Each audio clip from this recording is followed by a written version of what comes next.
Dobre, takže najprv vám poviem, že táto moja prednáška sa skladá z istej, môžem to nazvať odborná esej alebo práca, na ktorej som pracovala 6 mesiacov. Teda zatiaľ ešte nie je nikde publikovaná, ešte uvidím, kde ju uverejním, ale vlastne z tohto môjho 6-mesačného výskumu som ako keby vytvorila túto prednášku. A teda skladá sa z 3 častí. Prvá časť vypovedá o súčasnej generácii v celku, o generácii Z, čiže narodení medzi 1995 a 2009, môžeme povedať, čiže naša generácia. Druhá bol výskum súčasnej literárnej scény na Slovensku a súčasnej literatúry, ale aj toho, že ako je literatúra videná, ako je prezentovaná. No a tretia je ako keby splynutím týchto 2 tematík, čiže príslušníci generácie Z ako básnici, ktorých som nazvala ako bezvýznamnú generáciu básnikov, povieme si prečo, a teda ako vlastne operujú v tomto literárnom prostredí, v tejto literárnej scéne.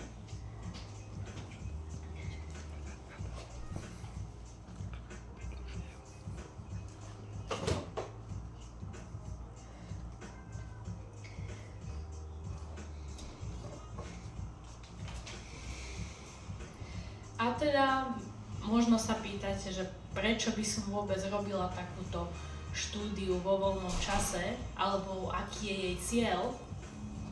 A je to tak preto, lebo je tu veľký nedostatok zdrojov, veľký taký skok, lebo v odbornej literatúre o poézii, o slovenskej poézii, nachádzame veľmi málo zdrojov o literatúre po roku 2000, teda väčšinou tu máme zdroje literatúra po roku 1989, teda po revolúcii, ale to bolo už veľmi dávno a nemáme takmer žiadne štúdie, takmer žiadne odborné články alebo eseje, ktoré by boli spoľahlivé a vypovedali by o súčasnej literatúre. Aj napriek tomu, že je to proste niečo aktuálne, niečo prebiehajúce, že deje sa to práve teraz a je to tak špecifické, lebo táto doba je ovplyvnená veľa faktormi, ako sú napríklad aj informačno-komunikačné technológie, aj udalosti moderných dejín a tak podobne, ktoré tu ešte nikdy predtým neboli. Čiže je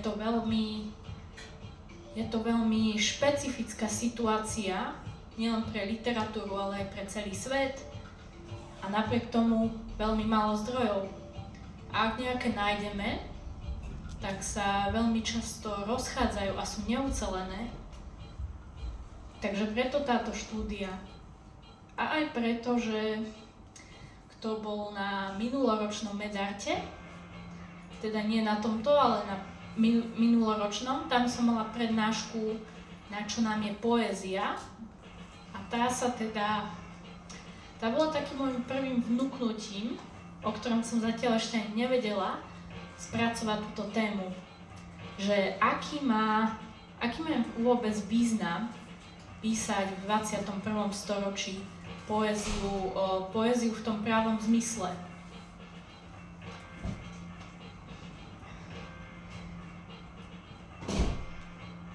A teda ešte by som dala možno také upozornenie, že práve teraz táto téma, táto problematika sa neuzatvára, pretože tým, že opisujem prítomnosť, niečo práve prebiehajúceho, nemôžeme to uzatvoriť. Uzatvoriť môžeme jediný dej, ktorý už bol, môžeme ho uzatvoriť len retrospektívne. A preto je teda možné, že niektoré veci nemusia rezonovať práve teraz, lebo nemusia rezonovať o pár rokov, ale je to v poriadku. A teda, prečo bezvýznamná generácia vôbec? Lebo je tu teda tá problematika významu poézie v dnešnej dobe a otázka významu vo filozofii ako takého. Je tu aj taká z tejto strany súčasných básnikov, je tu taká rebelia proti konvenčnému chápaniu významu. Čo je to význam? Ale aj tak, že čo je to vôbec významné dielo pre literárnu scénu, čo to znamená proste etablovaný, neetablovaný a aké dielo proste má vôbec hodnotu. A tak môžeme začať najskôr tou generáciou Z, ktorá môže niektorými byť nazvaná aj ako taká bezcielna, ale sú tu veľké protiklady názorov, lebo táto generácia je veľmi špecifická, je orientovaná na sebeprejav a vlastné túžby a vyjadrenie svojich pocitov a nenasleduje teda už tie spoločenské konvencie ako jej predchodníci. Čiže už sa nemusí ako keby prispôsobovať nejakému politickému režimu alebo niečomu preto, aby vôbec prežila a dáva kreativitu a takéto duchovné naplnenie vyššie nad proste to bezpečie, tú stabilitu.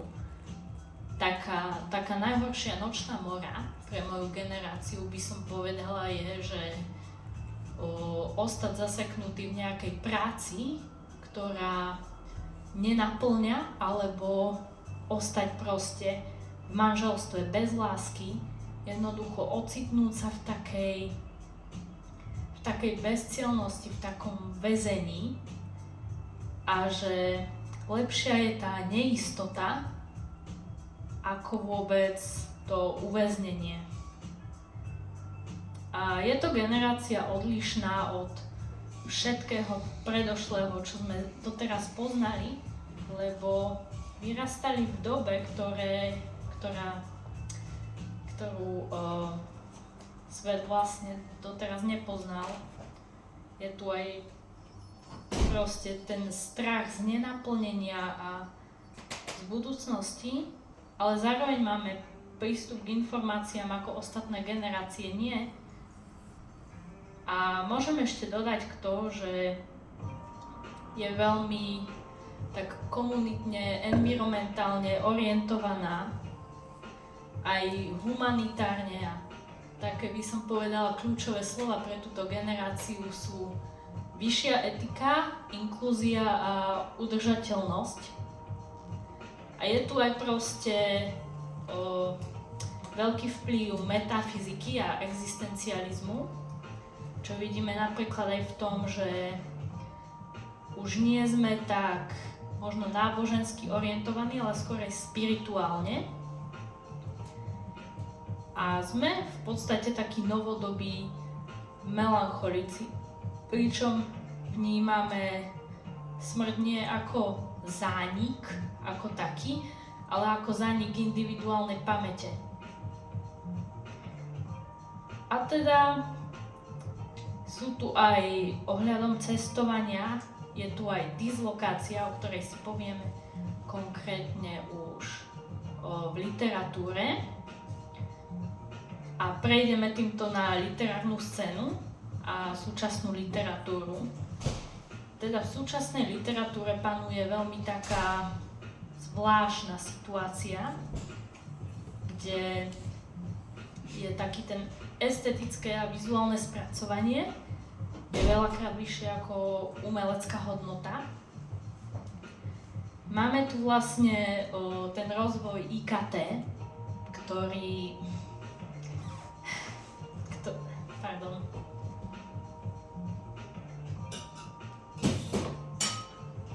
ktorý nám poskytuje veľmi veľa možností na jednu stranu, ako napríklad publikovanie v zahraničí. Nemusíme si vyberať už tradičné vydavateľstva, ale napríklad aj hybridné alebo self-publishing, alebo môžeme dokonca publikovať online, alebo na rôznych weboch, inzinoch a tak ďalej.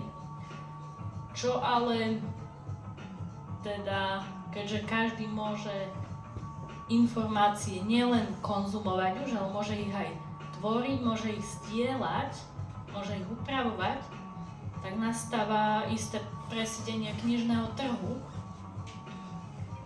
a do popredia tohto algoritmu, že ktoré knihy sú také na vrchu toho, ktoré knihy sa ako prvé dostanú, tak tie sú väčšinou také, na ktoré tak väčšinovo orientovaná knižná tvorba, alebo niekto to vraví aj trendy literatúra. A môže sa stať, že kvalitná literatúra sa v tomto presýtení trhu, v tomto algoritme utopí. A umelecké dielo sa istým spôsobom vníma ako nejaký konzumný produkt, ktorý prináša istý zisk a je marketingovo spracované ako niečo na konzumovanie, čiže niečo, čo by malo byť čo najľahšie sa s ním stotožniť, čo by malo byť niečo so širokým okruhom. Je to taký odraz, možno obsahovo je to taký odraz preferencií. Jazyk v tejto trendy literatúre býva zvyčajne veľmi taký jednoduchý, takisto aj stotožniteľný. A čo sa týka hlavnej myšlienky, častokrát je to zároveň aj téma a častokrát je veľmi taká povrchná. A ak by sme mali hovoriť konkrétne o poézii, vyskytuje sa tam hovorová slovná zásoba aj mimo slam poetry, tiež taká silená snaha stotožnenia a významovo a syntakticky býva zvyčajne čo najviac rozumiteľná a niekedy nadobúda až formu výrokov, že poézia už nie je báseň, ale častokrát je to veta alebo dve, aby teda zachytila pozornosť. Je to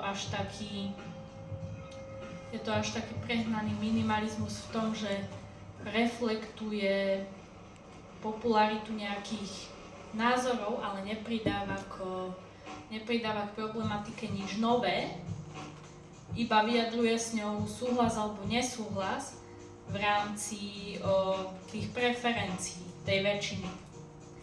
A teda netají sa tým, že chce osloviť čo najširší okruh čitateľov a produkuje sa veľakrát sériovo, že máme tu autorov, čo naozaj píšu aj 5 kníh ročne, ktoré nie sú veľmi kvantitatívne hodnotné, kvalitatívne, ale sú produkované na kvantitu a týmto ako pracujú väčšinou aj vydavateľstva. A pokiaľ ideme konkrétne, toto všetko, čo som povedala dosiaľ, sa dá aplikovať viac menej globálne. Ale ak by sme šli na slovenskú literárnu scénu konkrétne, tak myslím, že môžem povedať, že kultúra a umenie je veľmi štátom zanedbávaná oblasť a teda v literatúre pôsobia hlavne periodika literárne, ale sú veľmi ťažko dostupné. A máme tu teda rôzne súťaže, máme tu literárne festivaly, čo na jednej strane je to veľmi dobré, že sa literatúra takto propaguje, ale je tu veľký problém náročného vstupu do literárnej scény v tom, že literárna scéna potrebuje viacej mladej krvi a nevyužíva dostatočne ten potenciál, ktorý 21. storočie ponúka. A je tu taký nedostatok spolkov, akože sú tu isté skupiny, ale väčšinou sú veľmi uzavreté pre mladých autorov. Sú teda, tu nastáva tiež otázka, že kto je to vôbec niekto etablovaný, pretože ak je náročné vstúpiť do tejto literárnej scény, tak ako do nej vstúpime. Pardon.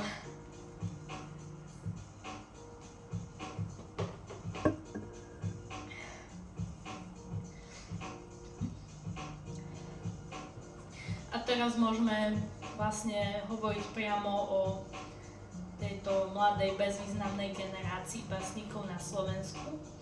A teda máme tu fakty, nie je možné si zarobiť na živobytie písaním, myslím, niečo hodnotného, niečoho, a už vôbec nie poézie, lebo málo kto číta, nie je to poéziu, a ešte menej ľudí za to platí. A zároveň to, čo je kvalitnou poéziou, je veľmi málo žiadané a má veľmi nízku pravdepodobnosť na úspech. A básnici vedia, že ten pokrok neprebijú, ale vidia svoj zmysel života v obohacovaní duše, vzdelávaní a tvorbe a prijímajú viac menej všetky emócie, zážitky, aké negatívne, ako proces bytia a vývoja duše. Je to vlastne ako keby takým palivom pre ďalšie umenie, pričom proces písania je proces tej konzervácie duše, ako som už spomínal. Okolie vlastne ich činností môže byť ako bezvýznamné, ale poézia je proste význam ako keby života, a ten význam je v absencii významu v tom, že ako keby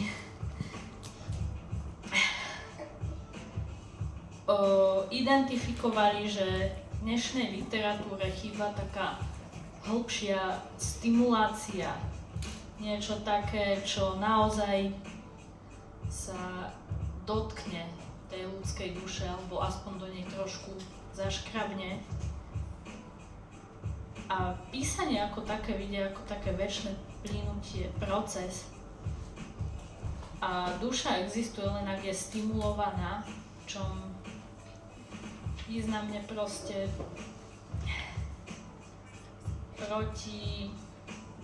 sú teda proti cenzúre. Sloboda je hlavná a je tu čiastočné odbijanie sa od barbarskej generácie a využívajú turbulencie jazykovej roviny, čo sú ako keby také veľmi neočakávané, možno až také impresionistické postupy. Ale môžeme tu napríklad zaregistrovať polaritu vznešenosti a odporu, kde napríklad niekto môže využívať na jednu stranu veľmi vznešené archaizmy a na druhú stranu až vulgarizmy alebo ťažké vetné konštrukcie a následne na to holé vety a podobne. A čo sa týka tematiky, je veľmi obšírna, ale je tam veľký vplyv metafyziky a vlastne toho zmyslu, nezmyslu životných ciest. A je ťažké ich nejako menovať alebo definovať, ale v tom, ako operujú, sa snažia zachovať hlbokú stopu a navrátiť intimitu práve tým priamym kontaktom s čitateľom. Teda to, ako nás momentálne sa ľudia cítia oddelení od seba, ale aj od druhých. Či už je to možno tým, ako bol COVID-19, alebo je to internetom, alebo je tam veľmi veľa vplyvov, ale myslím, že môžeme súhlasiť, že ľudia si nie sú takí blízki a nedokážu vytvárať spojenia tak ako možno 30 rokov dozadu. A práve preto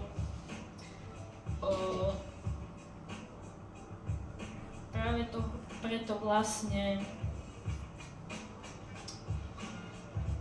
je tam taký ten návrat performatívnosti. Ono sa vraví, že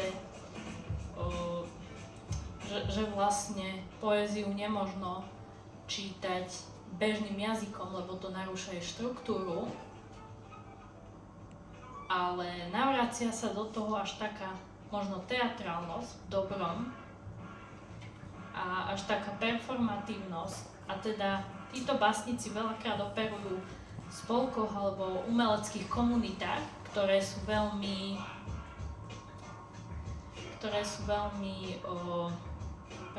pre našu generáciu také význačné, že sa ako keby opäť navraciame do toho komunitného spolužitia. Napríklad aj Young Office môžeme povedať, že je komunitou a takisto aj Stanička.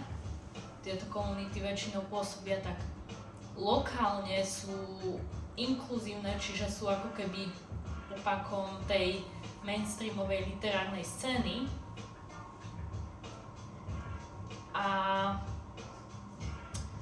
teda už sa nedáva až taký dôraz možno na také tie, povedzme, akademické úspechy, ako sú napríklad publikácie, rôzne ocenenia, členstva v nejakých proste formálnejších organizáciách, ale práve na to, že keď rozprávate a komunikujete s tým čitateľom, prednášate mu, čítate mu svoju poéziu, alebo robíte nejaké performatívne umenie, až také divadlo, tak čo v ňom zanecháte? Možno nezanecháte niečo v 20 ľuďoch, ale v jednom áno, tak potom to význam má. Čiže už tam nie je ako keby tá materiálnosť, ale skôr je možno až taký návrat do antiky, keď si ľudia prečítali a veci sa šírili ako keby ústnym podaním, pretože publikačný proces môže byť náročný aj finančne, aj časovo. A ďalšia vec je, že takáto pravá poézia nie je veľmi atraktívna pre tradičné vydavateľstva, pretože vedia, že im neprinesie zisk. A keby bolo aj samopublikované, tak sa to moc neoplatí, pretože sa stratí v tom algoritme, ako som už spomínala. Je tu taký pocit znešeného, je to niečo, čo presahuje zmyslové vnímanie, čo je vlastne aj takým tým cieľom. A poézia ona žije v kúte, je živená z utrpenia, z vášne, z krásy toho autora. Aplikuje sa komplexná tvorivosť a ešte by som takto spomenula dislokáciu a literatúru diaspory, čo je vlastne, keďže žijeme v globalizovanom svete a ľudia sa presúvajú, teda máme tu na Slovensku aj literátov iných národností, ktorí tu pôsobia, či už je to v dôsledku možno aj vojenského konfliktu alebo niečoho iného, ale takisto aj Slováci odchádzajú na západ, aby pôsobili tam. A nakoniec by som možno dala do povetria takú otázku, že či ak to pôjde s kultúrou takto, ako to je, tak prídeme o týchto mladých literátov. A ja vravím, že je to možné. Takže potrebujeme jednoznačne nejakú reformu. Potrebujeme sa viacej zamerať na hodnotu a menej na estetiku, menej na ten široký okruh, ako keby sme robili v nejakých nových médiách, ale je dôležitý hlavne ten návrat k podstate. A to je všetko.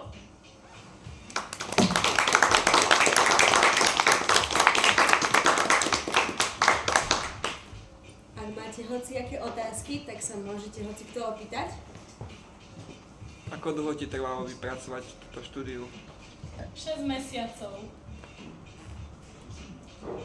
Asi je to trošku málo, neviem, na štúdiu, ale... Ja si myslím, že celkom dosť. Ako si sa vôbec k tomu dostala, že si začala písať tie štúdia, že čo bol ten ako keby prvotný šok, ktorý to spôsobil? Akože vravím, na prvom medarte som vlastne mala prednášku Na čo nám je poézia a to som vlastne čisto len pôsobila z vlastných skúseností, som rozprávala. A toto je už akože aj vedecky podložené, teda študovala som našu generáciu, študovala som literárnu scénu a aj súčasnú literatúru. No, 6 mesiacov asi to nie je veľa, ale čo ma k tomu motivovalo, ako som spomínala, je to téma veľmi aktuálna, veľmi taká zaujímavá, špecifická, lebo nikdy predtým sme nemali takúto situáciu vo svete alebo v umení vôbec. A napriek tomu veľmi málo zdrojov a myslím si, že som prišla na to, čo sa kvázi vie, ale je to potrebné povedať nahlas.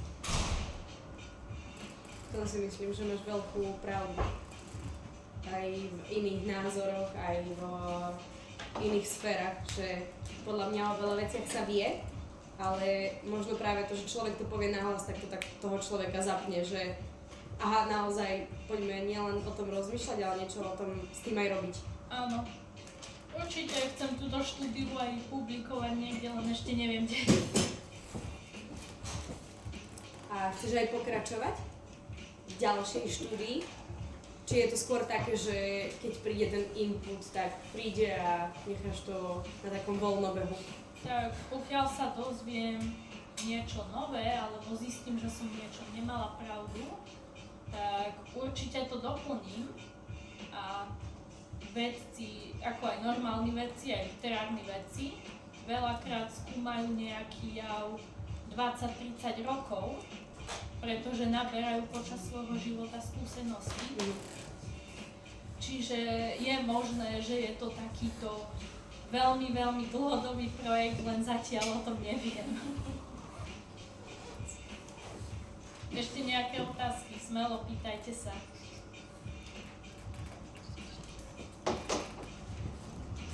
Ja mám ešte dve.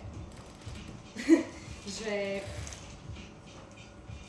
prvá časť jednej otázky je asi taká dosť odveci, že či si myslíš, že mladí ľudia inklinujú viacej k literatúre a ak nie, tak akým spôsobom, respektíve či si vôbec myslíš, že je možné, aby v dnešnej dobe konzumu a idem radšej na party, ako si sadnúť práve napríklad na takýto literárny event, keďže to môžeme vidieť aj napríklad v tom počte návštevníkov, ako sme sa bavili. Takže ako docieliť to, že človek sa viac znovu pozrie do tej knihy, a nielen do knihy, ale napríklad aj na ten literárny príspevok na Instagrame a viacej bude premýšľať takto filozoficky, ako len to, že bude príjmať. Tak myslím si, že chyba je aj na tej strane, ako je literatúra prezentovaná v tých mainstreamových médiách a prevažne v tej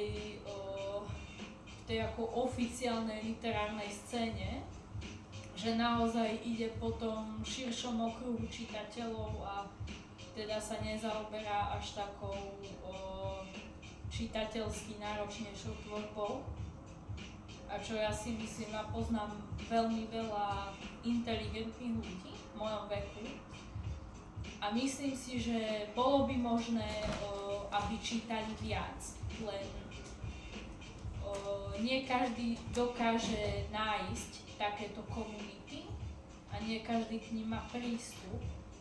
A niekto sa už aj vzdal hľadať niečo hodnotné na umení, lebo vidí len také tie povrchové dvojvetné citáty a myslí si, tak toto je súčasná poézia, fuj.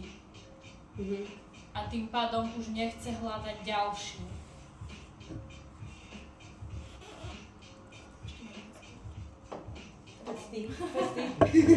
Čo sa teda možno tak nejakí súčasní autori, ktorí to robia podľa teba tak, že správne, alebo tak, že teda, že má to hodnotu a nepozerajú sa na to, že či budú mať, ja neviem, 1000 predaných výtlačkov, ale že to vedeli nejako obsiahnuť aj v rámci tej teda zložitej doby sa nejako zaradiť a...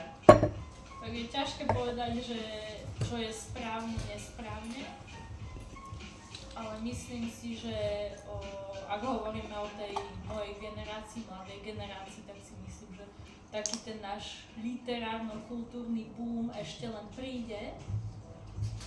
A takých, čo poznám, čo tvoria niečo hodnotné, niečo umelecké a naozaj do toho dávajú svoju dušu, tak nie sú tak povediac etablovaní, alebo sa pohybujú na tej literárnej scéne len veľmi okrajovo, čiže nie sú nejako veľmi registrovaní.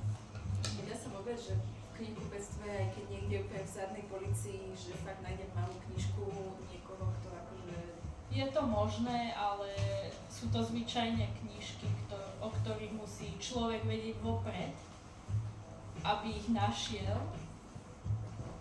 Alebo sú tu ešte antikvariáty, alebo znova je taký fenomén samizdatov, ako to bolo za socializmu, aj keď teraz už majú takú inú podobu, že už to ani tak nie je o tom odporu k ideológii, ale skorej o tom, že ten autor má málo financií, tak si vytlačí napríklad 30 kusov knižiek za čo najmenší náklad a potom ich teda predáva takto priateľom alebo v komunite, len tak z ruky, lebo nie je to pre neho finančne dostupné mať nejaký marketing alebo nejakú distribúciu a preto vlastne vznikajú takéto samizdaty.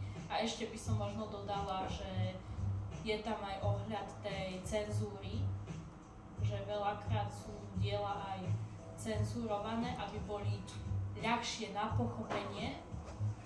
A to možno ten autor nechce, tak si to radšej vydá sám a v tej originálnej podobe, ako to mienil, ako by to malo byť pretvorené do niečoho, čo už nevyjadruje tú hlavnú myšlienku.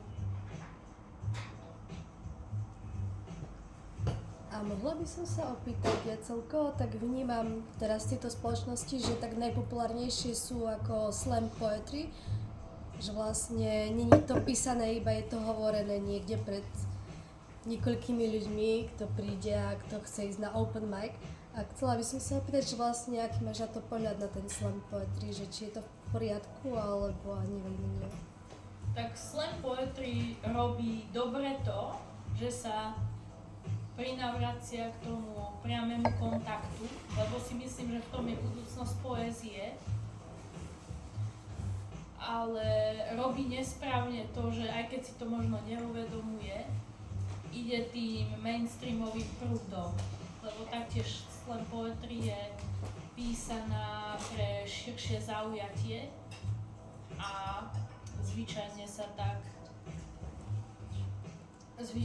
tak nešpecializuje na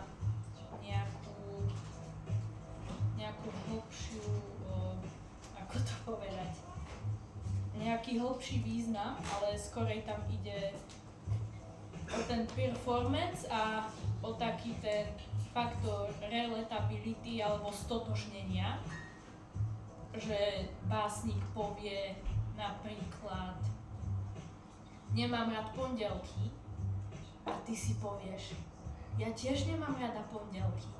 Toto je stotožnenie.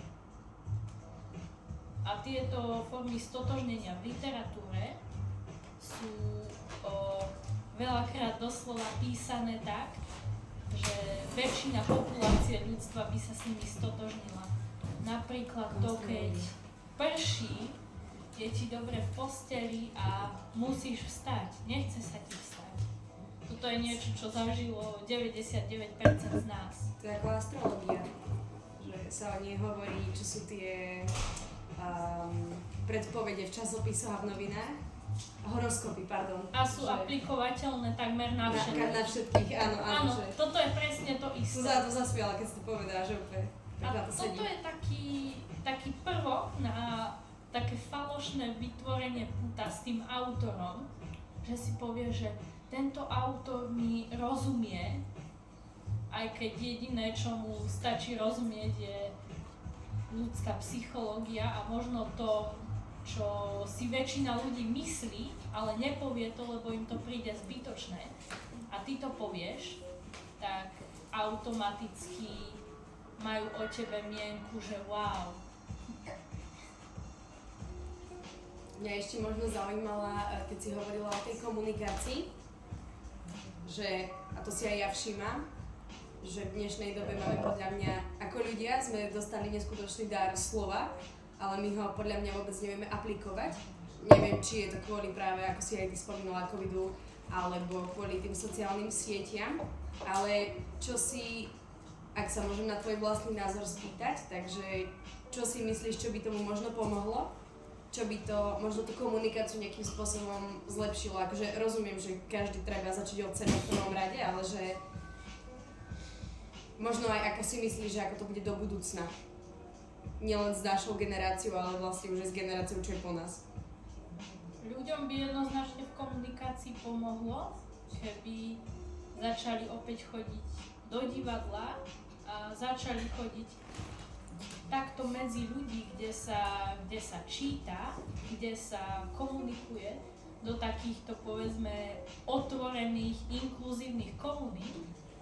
Nie do komunít, ktoré súdia, alebo ktoré sú vyslovene len pre etablovaných, pretože takéto komunity odstrašujú možno ľudí, ktorí by aj chceli písať, alebo by chceli prednášať. Ale práve treba vyhľadávať takú tú pospojitosť, takú tú komunitu a pokiaľ nič také v okolí nie je, tak treba niečo také založiť. Mám možno skôr takú rečníckú otázku, než otázku, že priamo na teba, že ja mám taký pocit, aj keď teda ja som už dávnejšie chodila na strednú školu, že aj problém je možno, že ľudia potom tú poéziu tak nevyhľadávajú, lebo ani v tom procese vzdelávania, pokiaľ si k tomu sami nájdu cestu, tak až tak často sa s tým nestretnú, keď tak s veľmi takými, že echt klasickými slovenskými autormi, ale že vlastne mám pocit, že tá kapitola, ako si hovorila, že je neprebádaná tých nových mladých umelcov, že vlastne ani v tom vzdelávaní sú tam. Je tam vôbec niekto, že kto proste tvorí nejakú tvorbu, ja neviem, od roku 2005, 2010 a vyššie, že zohľadňuje sa to vôbec. Neviem, či tu niekto, kto vie teraz na to. Akože jednoznačne súhlasím s tým, čo si povedala, že tieto vzdelávacie inštitúcie a vzdelávacie procesy sú veľmi zastarané, lebo toto možno vyznie kontroverzne, ale tí ľudia, tí básnici a spisovatelia, o ktorých sme sa učili na základnej strednej škole, už nie sú súčasťou tejto, už nie sú relevantní ako keby v tejto súčasnej spoločnosti. Pozor, môžu nás ovplyvniť, môžu nás inšpirovať, môžu nám veľa dať svojou tvorbou, ale to, čo písali oni už nie je súčasnosť. A malo by sa hovoriť o súčasnosti, aj keď takto kontroverzne, ako to hovorím ja, že to môže, nemusí byť pravda, ale stále je to lepšie ako nicota. Aspoň mám hypotézu, aspoň mám nejakú teóriu a pokiaľ aj moja teória je nesprávna, možno o 5-10 rokov bude literárny vedec, ktorý sa bude odvíjať z mojich omylov. A aj to je krok dopredu. Tak ti môžem odpovedať, že ja som nedávno maturoval a takže som ťažko z základnej a nie. Není Že šance. stále to končí, že koniec 20. storočia je koniec literárneho veku. Presne tak, no. Naturalizmus sa mi zdá asi ako posledný možno.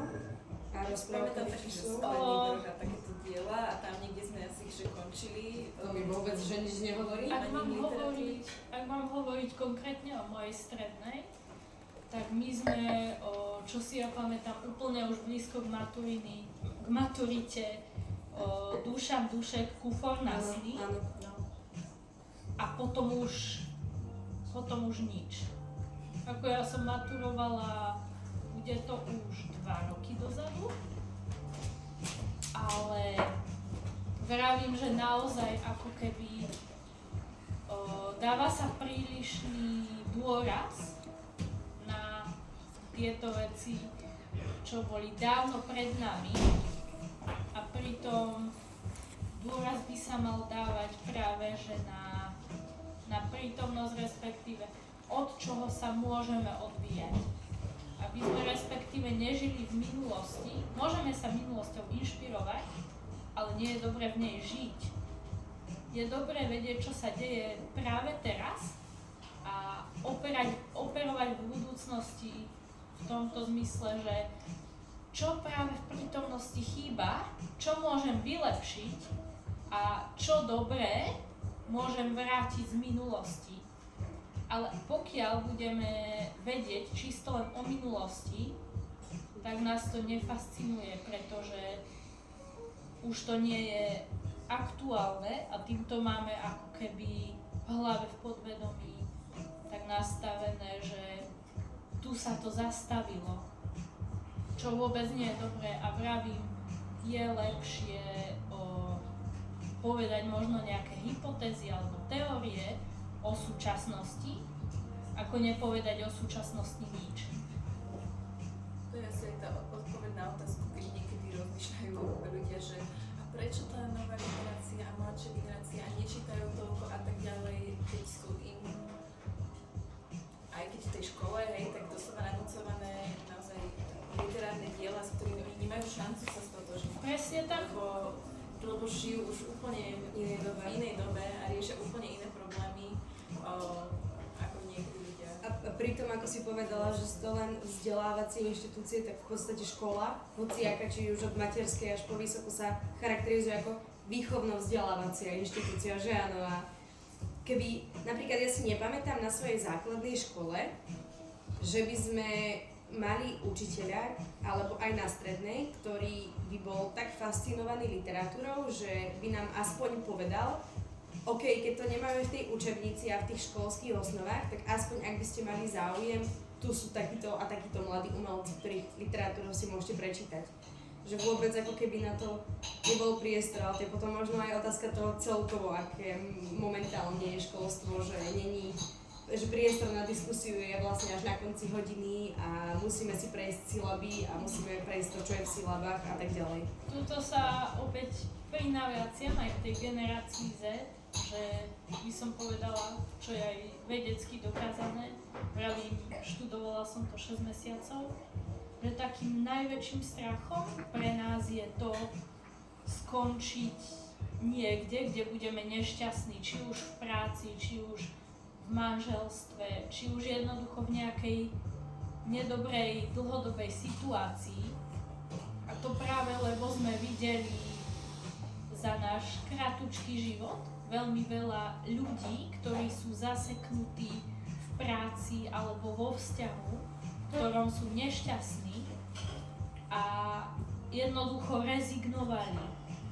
A takto to býva aj možno na tých školských inštitúciách, že ten človek spraví ako keby to, čo spraviť má a nič viac. A práve preto, lebo mu to vysalo všetku energiu a nie je tam žiadna žiadna taká zdravá radosť z toho zdieľať literatúru, zdieľať umenie, ale berú to jednoducho ako prostriedok na získanie peňazí, aby tie peniaze mohli použiť kvázi na to, aby mohli ďalej prežívať. Môžem sa opýtať, keď ešte sme pri tejto téme, že vlastne teraz v tejto dobe je veľa ľudí a hlavne mladých ľudí, ktorí majú poruchy pozornosti, že či vlastne na to aj nevplýva tá porucha, že človek nedokáže prečítať celú báseň a vlastne sa nevie ani zamyslieť. Takto, nie som na túto tému expert, ale jednoznačne si myslím, že poruchy pozornosti alebo aj rôzne psychické poruchy by sa mohli zlepšiť alebo zjemniť napríklad čítaním alebo aj nejakou takouto akciou, napríklad komunitné aktivity, divadlo, písanie, maľba, kreslenie, nie len tou teóriou, že učiť sa o niečom, ale stať sa niečou súčasťou, stať sa tvorcom, respektíve vyformovať tie svoje poézie, vyformovať tie svoje myšlienky, tie svoje pocity, aj keď sú negatívne, aj keď sú možno sebadeštruktívne, vyformovať ich do niečoho hmotného, ako je toto. A to hmotné je umení, ktoré môže druhých inšpirovať a môže niečo pridať ľudstvu ako takému.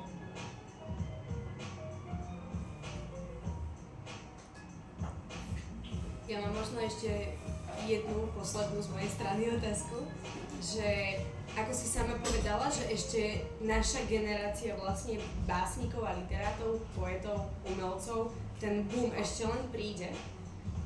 Takže možno, ak si sa zamýšľala, takže čo si myslíš o našej budúcnosti? Viem, že nie je dobré sa zamýšľať nad budúcnosťou, áno, ale že možno iba taká moja ako úvahová otázka, že kde sa my dostaneme ako generácie básnikov a možno čo sú také tvoje, že nápady alebo taká, ako sú také z roku 1905 pohľadnice, ako bude vyzerať rok 2000. Takže čo si myslíš ty napríklad, ako bude vyzerať literatúra generácií po nás? Taká komplexnejšia otázka, prepáč. To je veľmi náročná otázka a ako sa hovorí teda, že sú tu také dve predpovede, kam môže literatúra smerovať. Prvá tá horšia, že sa úplne uplatní ten minimalizmus, tá vizuálna prezentácia, ako vidíme u básnikov, ako je Rupi Kaur alebo Atticus. A toto sa kvázi stane poéziou. Ale ja si skôr myslím, že tá práva poézia nikdy neumrie. A možno bude pôsobiť len úplne v maličkom prúde, ale bude pôsobiť. Lebo kým je možné cítiť lásku a priateľstvo, tak poézia bude existovať. A druhá predpoveď je tá, že ako vravím, že navrátime sa kvázi do tej antiky, že už sa nebude dbať na publikácie, ocenenia, organizácie, čo by jasne muselo predstavovať nejaký rozvrat v kultúrnej spoločnosti, ktorý nastane, nenastane, ťažko povedať. A teda, že ľudia sa opäť budú stretávať po baroch a čítať si, a že teda informácie o týchto básnikoch sa budú prevažne šíriť ústnym podaním a nebudeme teda dbať už ani na tie formálnosti. Ale to je len moja teória. Ďakujem.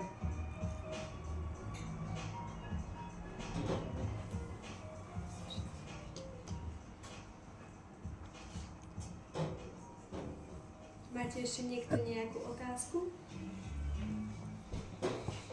Asi nie. Mlčanie znamená súhlas, takže áno, nemáme otázku. Asi to takto odzvú.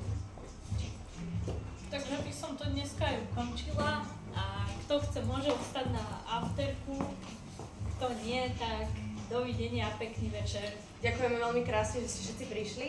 Ja ďakujem Jirka tebe, ktorú takto viac, za to, že si tu prišla a odprezentovala nám. Myslím si, že nám to dalo dosť všetkým a zúčastnili sme sa do tých, ktorí sme chceli. A znovu ďakujem stanici Žilina Zarečie za to, že nám poskytla priestor a rovnako tak s našim slečnám barmankám, ktoré sa o nás postarali a pohostili nás. A takto môžeme si všetci povedať ďakujem krásne, môžete sa tu ešte popozerať na obrazy, sochy, pokecať s Mírkou a my to tu začneme možno o chvíľku, takých 30 minút upratovať, tak potom sa nezlaknite, keď tu bude také, že ruch, budeme to my, hej, nebojte sa, nejde sa rúcať budova. Takže ďakujem všetkým a možno taký jeden kolektívny potlesk.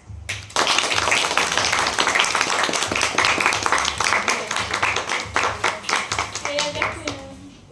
Ďakujem, Mima. A my sme upratali. To možno bude aj preč, že? Bacha, aby sa to nerozstalo, to je problém. Nepáli to?